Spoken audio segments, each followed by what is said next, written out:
יותר כבר חייתם אותם. כלומר, אני מקווה שקצת אני אסדר לכם את הדברים, אבל כל מי שנמצא פה למעשה כבר חווה את הדברים.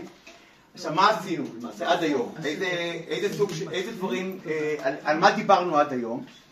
אז דיברנו, בהתחלה, פרק הראשון היה על ההתיישבות ביהודה ושומרון וחבל עזה, ואגב דיברנו גם על רמת הגולן ומעבר לרמת הגולן, אוקיי?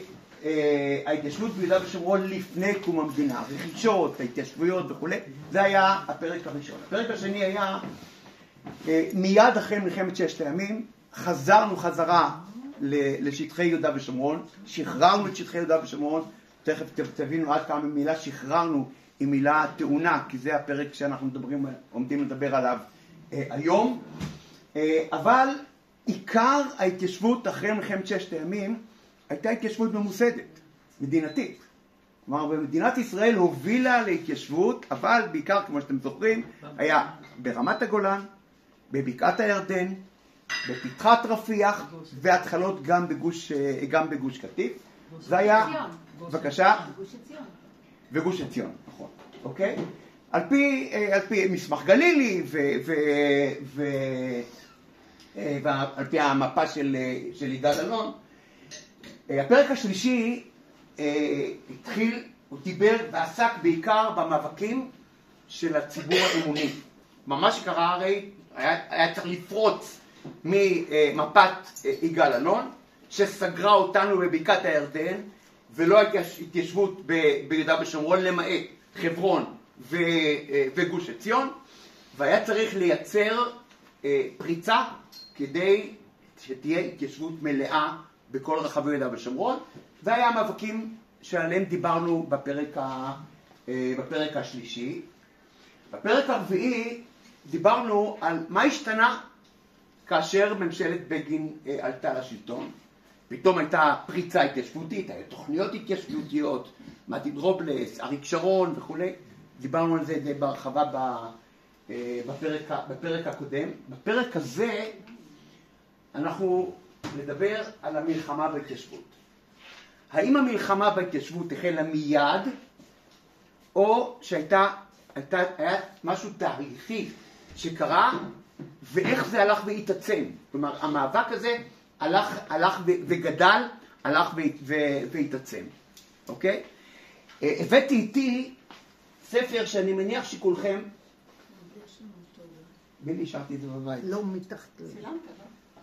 איפה פה? כן. הבאתי איתי את הספר הזה. מי זוכר אותו? בטח. כולם זוכרים אותו. כולנו קנינו. אוקיי. אבל מה יש בספר הזה? כלומר, מה הספר הזה? למה הספר הזה בעיניי הוא מאסטרפיס? הוא באמת דבר מוביל לכל האירועים שקרו אחר כך. אגב, שווה לקרוא ולהיזכר בוויכוחים שנערכו שם, בתמימות של האנשים, באנשים טובים, באמת אנשים מצוינים. בראשם היו אנשים כמו מוקיצור, כמו עמוס עוז מחולדה, כלומר, לאנשי התנועה הקיבוצית.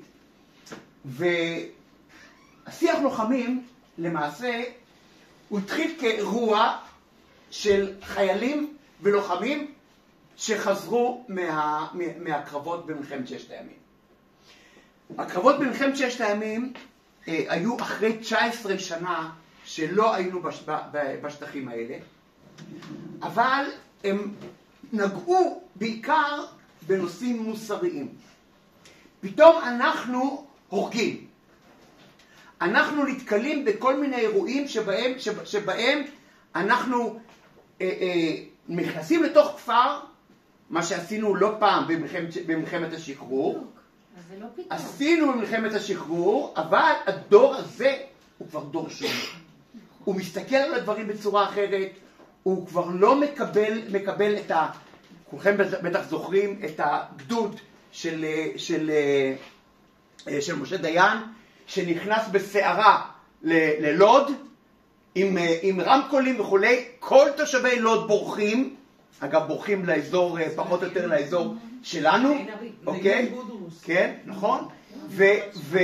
אבל במלחמת ששת הימים, גם במלחמת ששת הימים הייתה בריחה, כי מגיע הצבא עוצמתי ויש בריחה, חלק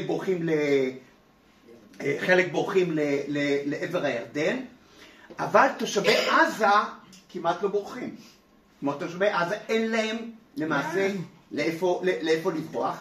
ההתנגשות הזאת של בעיקר אנשי התנועה הקיבוצית, וצריך לזכור, במלחמת ששת הימים שליש מהנופלים היו מהתנועה הקיבוצית. הם היו אלה שהובילו את הפרספציה, את התפיסה, את האתוס הציוני, ופתאום בתוך התנועה הקיבוצית מתעוררים אנשים צעירים, אוקיי, שנלחמו את המלחמות ומתחילים לשאול אותם שאלות מוסריות.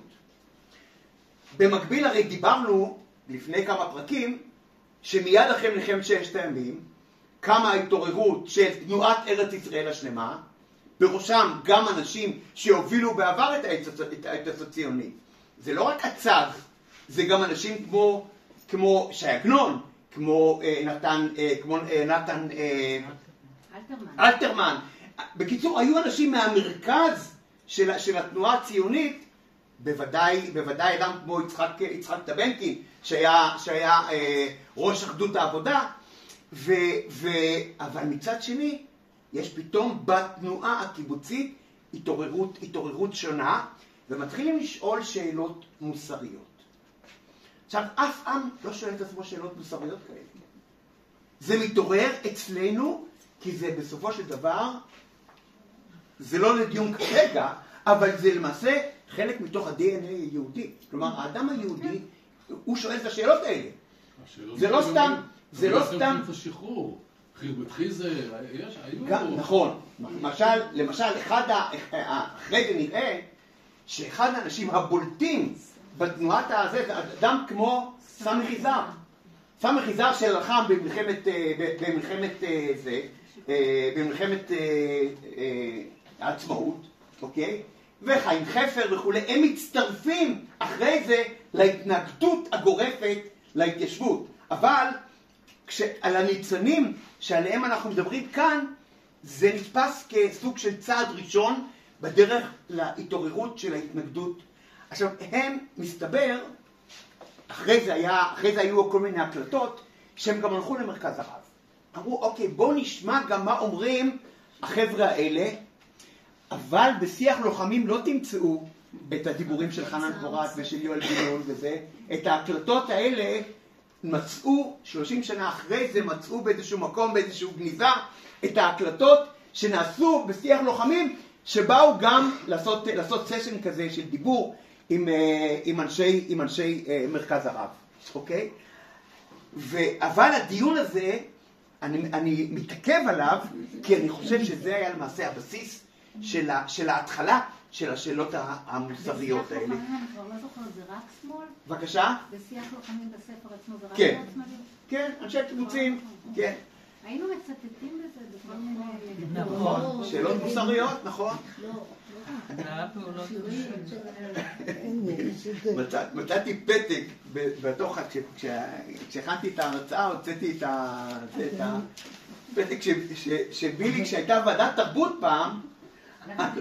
לא, אם הוא כבר הזכיר, מי קורא יזכור גיא? מי מנגן בחלילית טובי ואביעדר?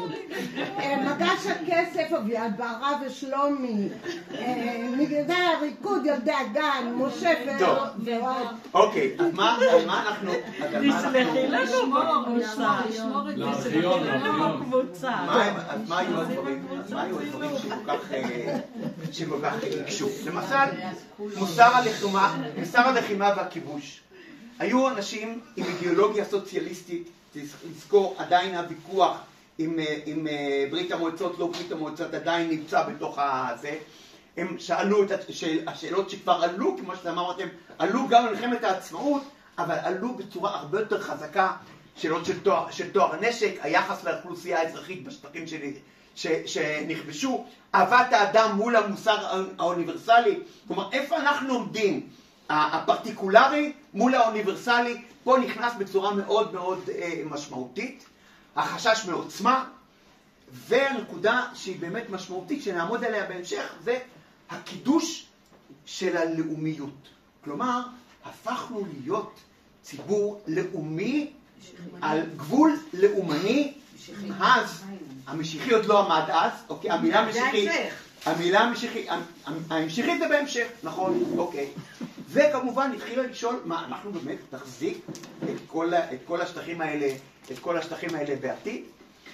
ואז למעשה, קראתי לזה על קרני הדילמה, עלו שאלות באמת בסיסיות שאצל מאיר הר ציון וחבריו הם לא עמדו על הפרק. של מי הארץ הזאת? היה ברור.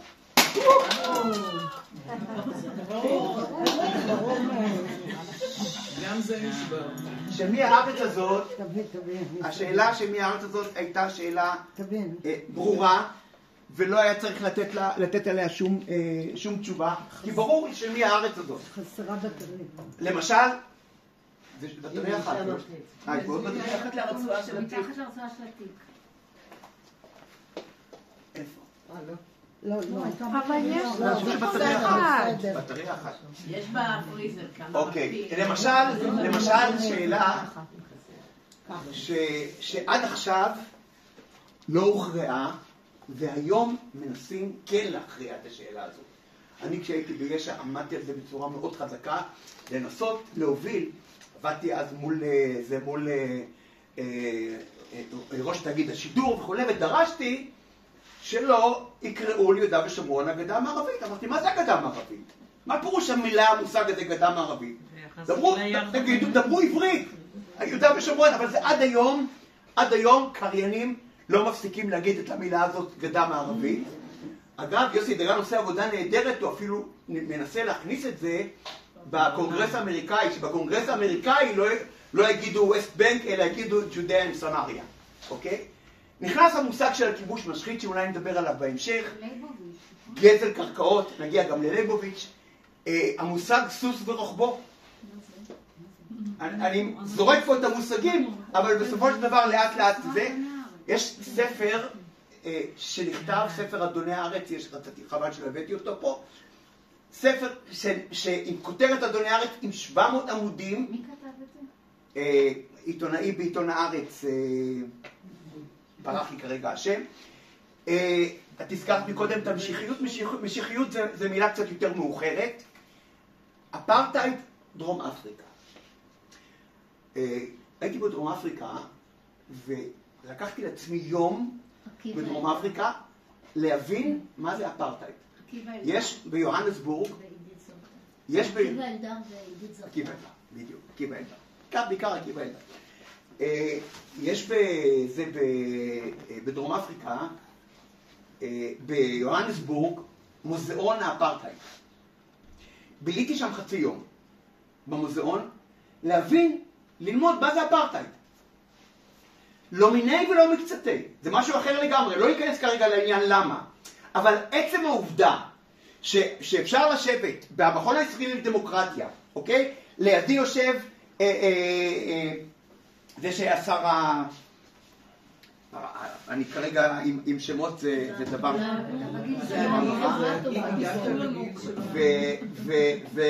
אפרטהייד, ואני מנסה להגיד אין דבר כזה אפרטהייד, זה לא רלוונטי לישראל, זה ממש לא זה, אבל זה נבלע בתוך איזשהו וייב כזה, בתוך איזשהו רעש רקע כזה, שאנחנו כרגע מייצרים מדיניות אפרטהייד ביהודה ושומרון.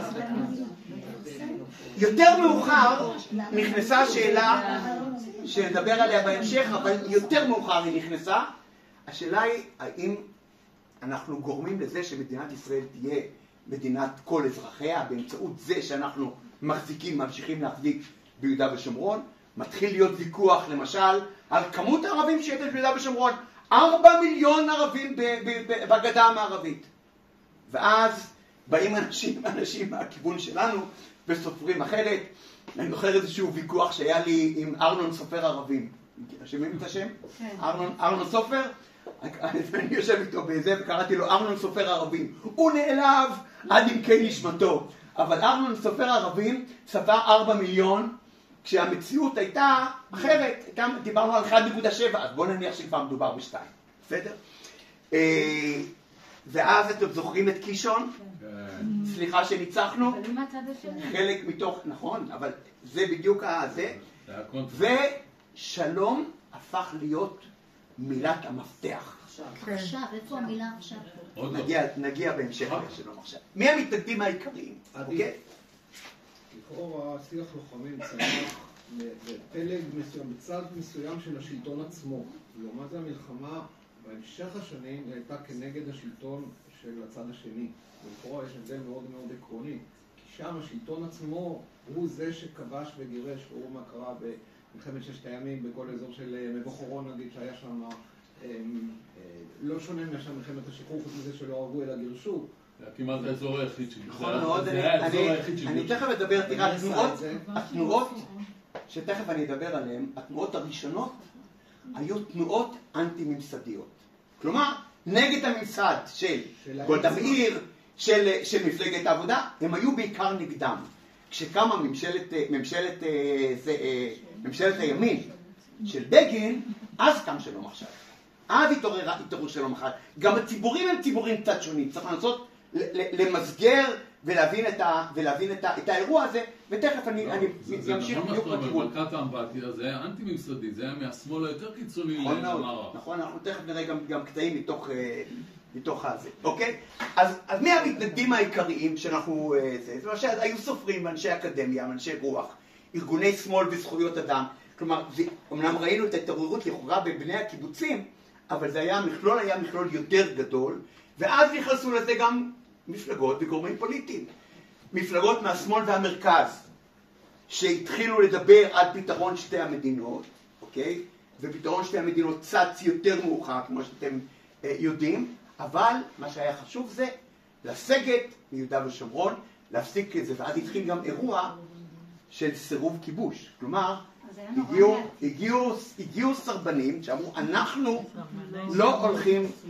אספר לכם סיפור שישבתי פעם... היה איזה כתובת על הקיר, אני זוכרת על יד הסניף שהיינו בזה, ישוחרר... גדי אלגזי. כזהו, גדי אלגזי. היום הסרבנים הם הצד השני, שהסרבנים החרדים שהיום איזה מלחמות הולכים מולם, אבל שתבינו שזה היה אותנטי. אני זוכר את עצמי, עוזי דיין נמצא היום במקום אחר לגמרי, אבל ישבתי איתו בסוף שנות ה-90, במפגש, ואנשים הלכו ואני יושב איתו, ופתאום ישבנו אחד על אחד, ומתקשר אליו הבן שלו, שהיה בסיירת צנחנים בשכם. כלומר, והבן מתחיל לספר לו שהם נכנסים לתוך בתים של ערבים בתוך שכם, הופכים שם את הזה, ועוזי מתחיל לבכות. עכשיו אני אומר לעצמי, באמת יש פה אירוע שאנחנו צריכים להבין אותו. אנחנו צריכים להבין. עכשיו עוזי באמת נמצא היום במקום אחר, אבל היה פה משהו פנימי שצריך באמת להבין מאיפה הוא מגיע. עכשיו היו אנשים בולטים בתוך האירוע הזה, כשכל אחד למעשה היה לו כיוון אחר. למשל, שולמית אלוני, נושא של... מיקי, גירשתי אותך? לא, אני פשוט משתעלת את המוח. שולמית אלוני, הנושא של זכויות אדם. נושא הזה של זכויות אדם באמת עמד באיזה. עמוס עוז, טוב שלום.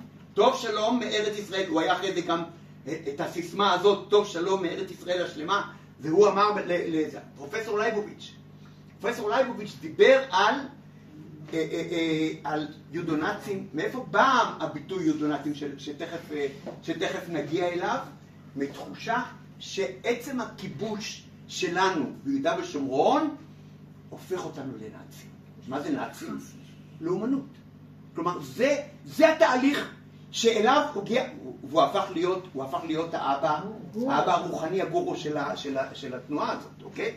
יוסי שריד הוביל את הפן הפוליטי, ציפי לבני הרבה יותר מאוחר היא הובילה את הרעיון של מדינה יהודית. יהיה זמן, אני אספר לכם את האירוע שהיה לי איתה, אירוע פשוט מדהים.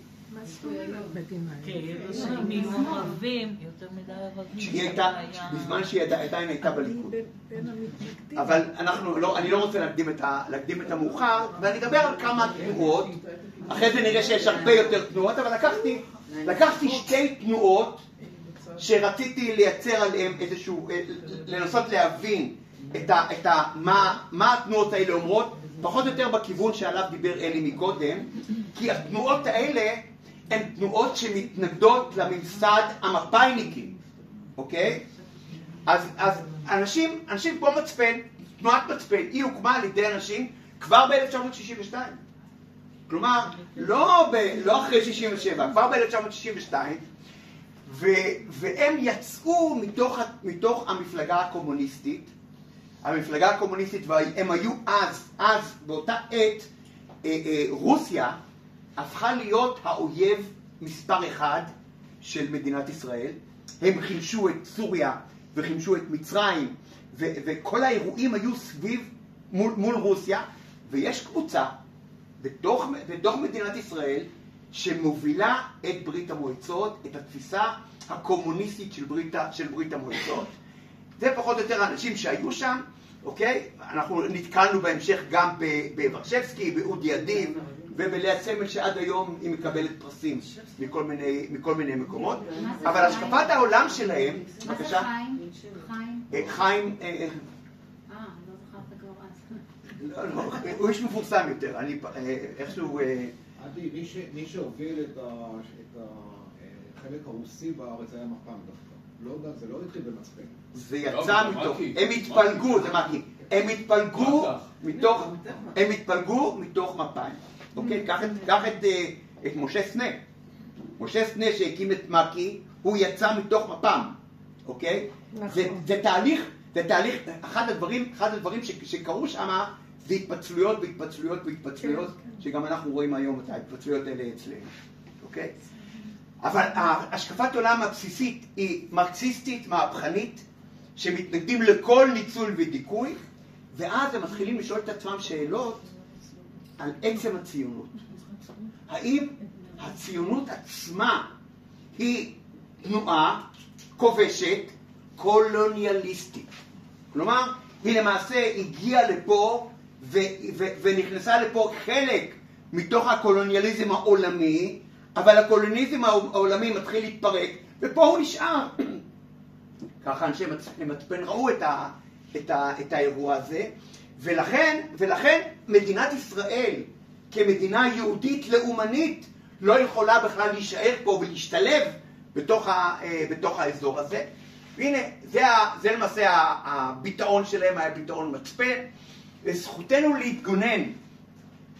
קשה, זה לא חד פה, זה אבל כיבוש גורר אחריו שלטון זר, שלטון אחריו זר גורר אחריו התנגדות, התנגדות גוררת דיכוי, דיכוי גורר טרור, וטרור נגדי. כלומר, זה דבר שהוא לכאורה לגיטימי. תבינו, יש פה לגיטימיות של טרור, כי אין ברירה. הנכבש, אין לו, מה הדרכים שעומדות בפני הנכבש? טרור, אין לו ברירה. אוקיי? רק שנייה, תבין שיש כשל בסיסי בהגדרה קולוניאליסטית. כי מה זה קולוניאליזם? יש לך מדינת אם באירופה, ויש לה קולוניות. של מי אנחנו קולוניה? כי הם תפסו את עצמם כחלק מאירופה. לא כיהודים שבאים עם מסר חדש לעולם. משה שמיר דיבר על ההבדל. באותה תקופה היה סיפור אלג'יריה. הצרפתים יצאו 64, הצרפתים יצאו מאלג'יר, אוקיי? למה? כי היה FLN, זאת אומרת, היה תנועת טרור אלג'יראית, שלמעשה השליחה את הצרפתים החוצה. אגב, המון יהודים ברחו בלי כלום מאלג'יר אז לצרפת. כל הצרפתים ברחו מאלג'יר. זה היה קולוניאליזם. בא משה שמיר ואומר, האירוע, אומר, אתם תבינו, האירוע הישראלי הוא הרבה יותר דומה לאלזס לורן, שטרסבורג, שזה חלק מצרפת. על זה יש לנו ויכוח אומנם עם הגרמנים, הוא בוודאי לא דומה לקולוניאליזם שהיה באלג'יר. וההבדל הזה, מי שקצת מבין את הדקויות של זה, על זה דיבר אז משה שמיר, אוקיי? אבל על מה הם דיברו? אז הם דיברו על זכויות לאומיות לפלסטינים. נקודת מפתח שעומדת בתוך הדיון הזה, בתוך הוויכוח, וזה הכשל הגדול של מנחם בגין. כי בהסכם קמפ דיוויד כתוב הפסוק הזה, או המשפט הזה, שאומר זכויות לגיטימיות של העם הפלסטיני, זאת שגיאה פטאלית. כלומר, עצם העובדה, גרים פה ערבים, בוודאי, אין פה, אנחנו גם לא, הייתה פה תנועה שדיברה על טרנספר, זה נכון. אבל רוב העם היושב בציון לא דיבר על טרנספר ולא הסכים על טרנספר. אבל בשום פנים ואופן לא הסכים לתפיסה שלעם הפלסטיני יש זכויות לאומיות ביהודה ושומרון. פה נקודת המפתח בזה, והם טענו שיש להם זכויות לאומיות. ברגע שאתה מתחיל לקחת שתי תנועות לאומיות, יש תנועה לאומית יהודית ותנועה לאומית ערבית, צריך לתת פתרון לשתי התנועות הלאומיות האלה, אבל הם גם דיברו על מאבק מעמדי, הם עדיין נשארו קומוניסטים. הקפיטל של מרקס היה ספר מפתח באירוע הזה, והם, מה הדבר שצמח מהם? אחד הדברים שצמחו בהם, תמכו בפנתרים השחורים. כי לאורך כל הוויכוחים, אגב, ואני גם נתקלתי בזה כשאני התעסקתי עם הדברים האלה, איך אנחנו מחברים את אלה שמרגישים שדפקו אותם. יש פה חלקים גדולים בחברה הישראלית שמרגישים שדפקו אותם. בין גולדה מאיר, הם לא נחמדים, אוקיי? לבין הפנתרים השחורים. הפנתרים השחורים פתאום